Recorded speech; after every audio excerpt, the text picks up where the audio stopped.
Hello YouTube, my name is GrandPaPenguin. Welcome back for another video. You can see the title I am showing you is how I make my YouTube videos on YouTube. I'm on the PS4. You can tell by now I'm on Share Factory. This is my editing program before I get into Elgato and Sony Vegas, all that stuff. Which Share Factory is a good program. It's a free program. You can tell by now we have three options: new project, my project, and my gallery.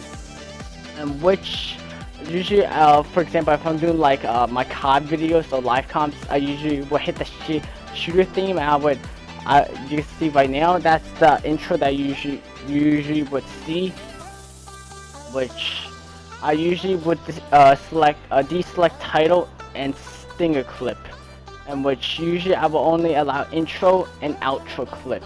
And then I'll be getting my Call of Duty clip, for example, which I usually don't rename it. I just hit continue, and which once that loads up, usually the theme's like this.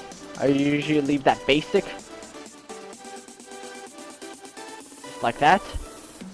And usually for my clip, usually for like the intro, I leave the basic, transition, leave that basic. The main clip itself, I usually would leave that about, like, for example, if I'm doing like any type of, like, for example, like Borderlands type walkthroughs, I would leave that about 180. But for example, if I was doing like live comps, for example, I would leave that about, like, I just leave that basic and then do live comp and just increase the volume. But right into the music, this is what I usually use for the music. If you ever checked out my one of my videos, how to import your own music through Share Factory, there should be one of my videos, how-to videos. But usually I would edit the music afterwards, import my own music, which the music that I usually would use is blank by this figure. But these are the musics that I use so far right now. But you can check those videos out. But right now I'm hitting Sunset by Flexxus, which usually I would move my music around to the main clip itself, just like that. Usually make the music volume about, like, all the way down to like 10 to 15, but just right now I'm setting it to 12%. And what you will see, I would usually I would have it like 10 to 15, but right now I will have it only for 12%. Which I'll probably raise up the whole clip volume, which you can hear it, and which that does for that. Afterwards, if I want to make the video music longer, like for the whole video, I usually will add another music and then make that, like, I'll copy it, the music volume itself also, and then just make it all the way to the end. And then you see in the end of the clip, there's so much chunks. I usually, like that, I usually would leave it. I would split the music clip and delete the rest of it. Usually I would delete the whole clip itself up to near the outro part, but I'll show you how I'll do my live comps, which you would get out of that mode and just hit square and you'll see the edit commentary just like that. And I'll go all the way to the beginning after the intro part where the main video is at, just like that. And I'll show you a test how I do my live comps. Testing on how I make my videos on YouTube. This is a testing, alright? Show you how I make my videos on YouTube. Right. After I have that, after I have my commentary clip, I'll have my commentary volume just about, let's say, about 160, not depending, like, if it's not all the lead testing on except for my videos, except for some.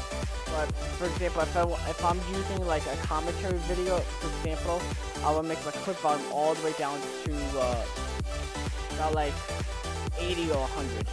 Not that loud. Like that. On how I make my videos on YouTube. Random news that lead. What? For example, I'll just save this project.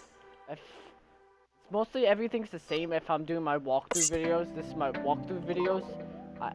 For walkthrough videos, you can pick any theme, which I have it right here. And usually, this is my previous ones, which I just have to delete this real quick, sorry. Really, all these clips, because these are my previous clips that I have. Like that. Afterwards, usually would walk like that into all the clips in. Afterwards, after they're all inputted in, I would delete the last video like this. Usually this project before editing, I usually bring up my volume to like about 180, and then afterwards, after the end of the that first part of the video, I usually add in a transition, hit X. I usually use the crossfade like this. I'll show you when I get to the speedway area. Like that. I do it for each one. The clip volume like this. And most importantly, after I'm done like editing my videos, I hit the export to gallery, and then afterwards, I hit the export to gallery, I hit my capture gallery, and afterwards hit my share factory folder, it'll say it, and then I just export it to YouTube. I'll see you when I get to my Photoshop part, for example, like my thumbnails. Alright, we are on YouTube on the PC. If you're wondering why I'm not using like a screen capture, is because my OBS on my laptop, for some reason, every time I'm using it, the microphone, for some reason on my own laptop, it mutes every time. Which, for example, let's say, but anyway, besides that point, this is my Borderlands 2, for example, my walkthroughs. This is my things that I use, stuff like that, all that stuff, tag stuff like that. You get the point. And this is my thumbnail that I used. It's like this is like a basic thumbnail that I use. Like, for example, like, do you remember my Call of Duty camping again? Let's see, let's go back over to right here. That's my camping again thumbnail. See right there? Yeah, but for example, if I'm doing like PC games, for example, I would use OBS, for example. I would use preview stream, and then I would go on my PC and record my stuff through OBS. This is how I use it. Settings, you get the point. You could check the settings up on YouTube, how to use OBS, because this is a free screen capture. But you have it helps. Like most of these live stream people, they use OBS, which that's OBS itself. Which I just use this just for screen capture. I have Skype in here also, which Skype should be somewhere in here, but anyway, you can see that crying face baby again. But anyway, besides that point, that does it for the video. If you enjoyed this video, hit that like button down below. Subscribe to me yet if you haven't subscribed to me yet. My name is GrandPaPenguin. I'll see you in the next video. Peace.